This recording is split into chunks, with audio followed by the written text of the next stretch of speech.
Hi, everyone. It's Dr. Kristy Taylor, the social impact career coach and founder of Work Solutions LLC. And I'm excited to be here with you today. As you know, I help the people who help the people. If you are a change maker, if you're somebody who is committed to making a difference in your community, being the voice for the community, if you're committed to making an impact, then I am the career coach for you. And today we're going to talk about something that everyone knows about, but nobody does much anymore. And that is writing a cover letter. You know, as a career coach, I'm often asked the question, do I still need to include a cover letter with my job? And of course you do, unless it specifically says not to. But I always tell clients to go ahead and include that cover letter and don't underestimate the power of impression, because you could be that one person who included a cover letter and that sets you apart from other candidates. So I'm not going to stray away from tradition yet. So I want to give you a few tips to help you to write a cover letter, because one, your cover letter helps you to make a very strong first impression, and it demonstrates why you are the perfect fit for the role. Now, what you don't need is an extremely long cover letter. You don't want just a paragraph, but it doesn't need to be 10 paragraphs. Usually 1 page is going to suffice for you. And so what you can put in that cover letter, I'm just going to give you these 5 quick tips, is just some things that you can do to help you write that cover letter. One, I like to have strong headers that go across the top of both my resumes and cover letters that I write for clients. So I might put something like experienced nurse committed to social change. That's just an example of just a strong impact, bold statement at the top that I usually put right underneath the address to kind of give the header. And I like the cover letter header to match whatever I have on the resumes. I like to use the same color schemes. And so when we get to the body of the actual cover letter itself, one of the things that you want to show in that is not only that you are a good fit for the role, but that you actually took time to research the organization.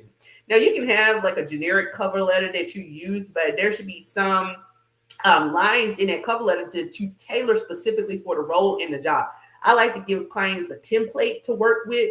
When we're writing cover letters, I'll give 1 or 2 templates that they can use, just easily edit to change out some of the words, because the key words are going to be important to help you with ATS compliant, that's applicant tracking system compliance. But again, just having a smooth, polished cover letter, everything matches, same font, that really just kind of shows that you pay attention to detail and went the extra mile. And so taking time to research the organization and including a little bit about their mission and how the mission and values align with whatever it is you're pursuing, it really just kind of shows that you are seeking to understand that organization and what role you can play. And then also the cover letter is going to highlight your relevant experience. I absolutely love putting bullet points in cover letters to kind of show, like, my standard statement is in alignment with the job description. Here are a few career highlights. And I really just try to show how the skill set of the client aligns directly with that job. That's called a T model cover letter. Somebody introduced that to me years ago, and it's just something I've always loved. So usually I'm writing a couple letters somewhere in there, there's going to be some bulletized points, right? Or just points that kind of show exactly how their skill set aligns with the job, but without getting too technical focused. Now, you also want to showcase your passion. And for me in particular, as a hiring manager, when I see people who have taken time to research the mission and values of the organization and can tell me something that not everybody has mentioned in their cover letter about my organization, that really stands out to me. When I'm working with clients and leaders in higher education, or with in the nonprofit sector, where a lot of the information like strategic plans and other data is posted online, I even will go dig into that stuff myself to give clients talking points, or I'll share resources with them so that when they go to the interview, they can know exactly kind of how to tailor their answers based on the questions in a way that has shown the employer that they took time to research. But we also include that information in the cover letter as well. Okay, again, if you're applying for a vice presidency role, or a executive director role, you want to show that you understand where this organization is going strategically. And you want to include just maybe it's sometimes just a simple line. Showcase your passion. And to me, again, when you're showcasing that you research the organization, especially for those of us who work in social impact, then you are showcasing your passion for the job, because you actually took time and try to make sure that your skills are aligned. You are talking about the organization's mission and values, maybe a recent project the organization did that impressed, you were impressed with it, which is why you want to work for them.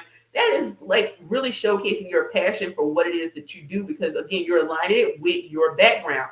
And then the other thing is to be concise and professional. And you're probably saying right now, Dr. Taylor, with all of this that you're doing, how am I going to be concise and professional? Well, it's about narrowing it down to the key points of things that you really want to share with this employer to help get them curious enough to want to interview you.